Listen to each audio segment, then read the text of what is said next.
বাংলাদেশের উন্নয়নশীল দেশে উত্তরণ ও এলডিসি গ্র্যাজুয়েশন নিয়ে নতুন করে ভাবছে অন্তর্বর্তী সরকার। শিগগিরই এই ব্যাপারে সিদ্ধান্ত আসবে। পুরো বিষয়টি পর্যালোচনা করতে প্রধান উপদেষ্টার মুখ্য সচিবের নেতৃত্বে এই সংক্রান্ত কমিটি কাজ করছে, এমন তথ্য জানিয়েছেন অর্থ মন্ত্রণালয়ে নতুন নিয়োগ পাওয়া বিশেষ সহকারী ডক্টর আনিসুজ্জামান চৌধুরী।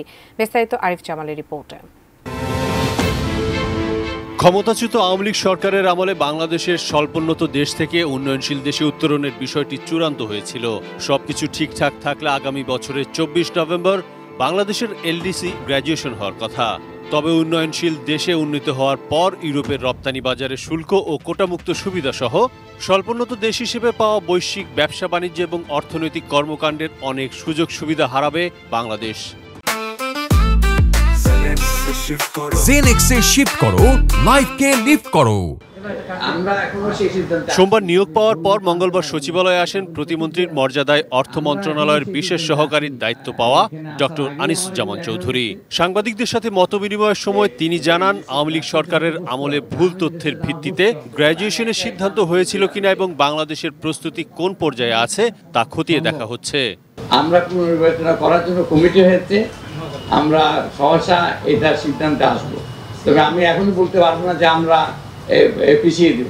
যদি এলডিসি গ্র্যাজুয়েশন পুনর্বিবেচনার সিদ্ধান্ত নেওয়া হয় তাহলে বাংলাদেশকে কি করতে হবে তাও জানান ডক্টর আনিসুজ্জামান চৌধুরী। অ্যাকচুয়ালি সিদ্ধান্তটা একেবারে বাংলাদেশের হাতে পুরোপুরি না, তবে আমাদের অধিকার আছে, আমরা পুনর্বিবেচনার আবেদন করতে পারি। যখন আপনি আবেদন করবেন আপনাকে কারণগুলি দেখাতে হবে এবং আপনি কি করবেন। আপনাকে মনে করুন 2 বছর দেওয়া হলো, আপনার রোড ম্যাপ কি, এই 2 বছর আপনি কি করবেন, আপনাকে একটা রোড ম্যাপ দিতে হবে। আওয়ামী লীগ সরকারের আমলে নানা অনিয়ম আর দুর্নীতির কারণে বাংলাদেশের অর্থনৈতিক অবস্থা অত্যন্ত ভঙ্গুর অবস্থায় আছে বলে মন্তব্য করেন অর্থ মন্ত্রণালয়ের দায়িত্বে থাকা বিশেষ সহকারী।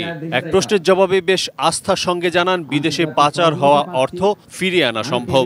যে জায়গায় টাকা গিয়েছে ওরা বেনিফিশিয়ারি, এগুলো আন্তর্জাতিক ল আছে, যেহেতু ওরা বেনিফিশিয়ারি ওরা সহজে ছাড়বে না।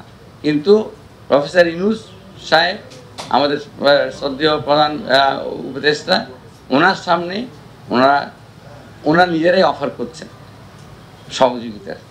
এটা সেই জন্য আমরা ওটা তো দ্রুত কাজ করছি, ইনশাল্লাহ আমরা সফল হব আমরা আশা করি। এর আগে সচিবালয় সরকারি ক্রয় সংক্রান্ত উপদেষ্টা পরিষদ কমিটির সভা শেষে অর্থ উপদেষ্টা ডক্টর সালেউদ্দিন আহমেদও আশা প্রকাশ করেন, এবছর এই বিদেশে পাচার হওয়া কয়েকশো কোটি ডলার ফিরিয়ে আনা সম্ভব হবে। আমরা চেষ্টা করছি ইমিডিয়েটলি যেটি পারি, কতগুলো সেন্সিটিভ কেস করা হয়েছে অন্যগুলোরও আমরা চেষ্টা করছি যে যত তাড়াতাড়ি অ্যাটলিস্ট প্রসেসটা শুরু করি, কিছুটা ইন্ডিকেশন কিছুটা আসুক। এই জন্য আইনের কিছুটা সংগ্রহ, আইন মানে কি কিছু যে এগ্রিমেন্ট করা বিদেশের সাথে এগুলো করবো এবং এটা আপনারা নেক্সট মান্থ আর একটু বেটার জানতে পারবেন, কারণ এই প্রোগ্রেসগুলো আমরা কিছুর মধ্যে করব। আরিফ জামাল, এটি নিউজ, ঢাকা।